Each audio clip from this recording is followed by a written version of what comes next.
নমস্কার, আমি সঞ্জয় রয়েছি আপনাদের সঙ্গে। আপনারা দেখছেন S2S মিডিয়া। আজকে এই মুহূর্তে আমাদের স্টুডিওয় আমরা রয়েছি। আমার সঙ্গে দুজন অতিথি রয়েছেন। আমার ডান দিকে রয়েছে পায়েল, খুব পরিচিত মুখ, শিল্পী পায়েল। ওর আর একটাই পরিচয়, পায়েল। আর এদিকে রয়েছে দেব। দেবদাকে সবাই চেনেন, খুব পুরনো মানুষ আমাদের শহরে। ওনার একটা পরিচয় রয়েছে, স্বপ্না চক্রবর্তীর উনি পুত্র, তার সঙ্গে ওনার পরিচয় হচ্ছে শিল্পী। তো যাই হোক, আজকে এই মুহূর্তে আমরা আমাদের স্টুডিওয় রয়েছি। যে বিষয়টা জানানোর জন্য আজকে আসা, যে আমরা জানি যে পায়েল ইতিমধ্যে একটা নতুন পোস্ট করেছে যে তার একটি নতুন গান বা একটি অ্যালবামের গান, সেটা আসছে 18 তারিখে, বর এলো মাদলো বাজায়। তো সেই গানটি আসবে। তার আগে কালকে আমরা দিনটাকে বেছে দিয়েছি যে একসাথে আমাদের স্টুডিওতে কালকে ঘন্টাখানেক আড্ডা আমরা থাকবো।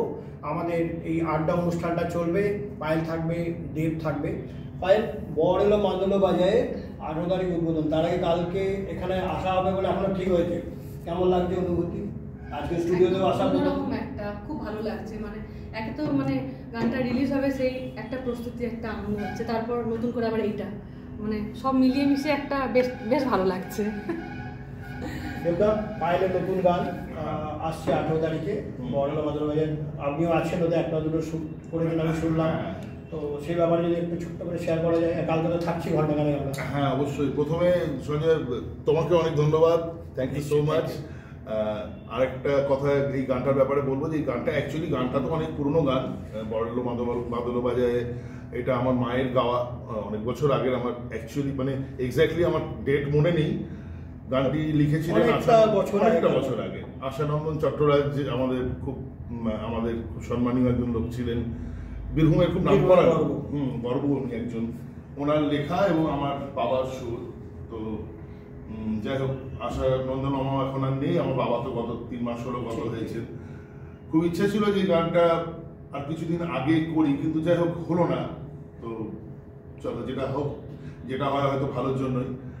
তো গানটা নিয়ে অ্যাকচুয়ালি, গানটা তো ছিল পুরোপুরি অন্যরকম ফরম্যাটে, যেটা অরিজিনাল ফোকের যে ফরম্যাট আগেকার দিনে যেটা হতো, এখনকার দিনের মতন করে আমরা গানটাকে বানিয়েছি, চেষ্টা করেছি। এখন জানি না সাধারণ মানুষের সবার কেমন লাগবে, তবে মনে হয় এখনকার সময়ের উপযোগী করে করা, তো হয়তো ভালো লাগবে সবার, আশা করছি আমরা।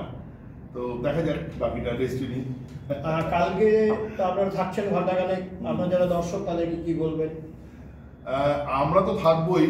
সব থেকে বড় কথা, আমাদের থাকার থেকেও বেশি জরুরি হচ্ছে আপনাদের থাকা। আপনারা অবশ্যই কালকেও থাকবেন, প্লাস আমাদের এই গানটার সঙ্গে থাকবেন, গান দেখবেন, শুনবেন। যদি সম্ভব হয় 24 ঘন্টা শুনবেন, আমাদের তাতে কোনো আপত্তি নেই, কিন্তু প্লিজ শুনবেন। আমিও বলি তাই, একই কথা। সঞ্জয় দা, তোমাকে অনেক ধন্যবাদ।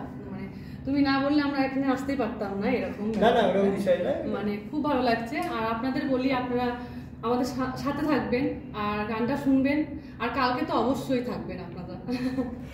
ঘন্টাখানেক পায়েল দেব কালকের অনুষ্ঠান লাইভ অ্যান্ড এক্সক্লুসিভ অবশ্যই দেখবেন S2S মিডিয়া। সঙ্গে পায়েল এবং দেবের যে ফেসবুক এবং ইউটিউব চ্যানেল আছে, একই সঙ্গে লিঙ্ক আমরা শেয়ার করে দেবো। ফলে আপনারা যারা দর্শক হয়েছেন, সরাসরি পায়েলের সঙ্গে কালকের অনুষ্ঠানে যুক্ত হতে পারবেন, দেখবেন। এবং চাইবো পায়েলের যে নতুন অ্যালবাম অবশ্যই সাফল্য লাভ করুক। দেবদা, তোমাদের প্রচেষ্টা আগামী দিনে আরো ভালো হোক। ধন্যবাদ। Thank you.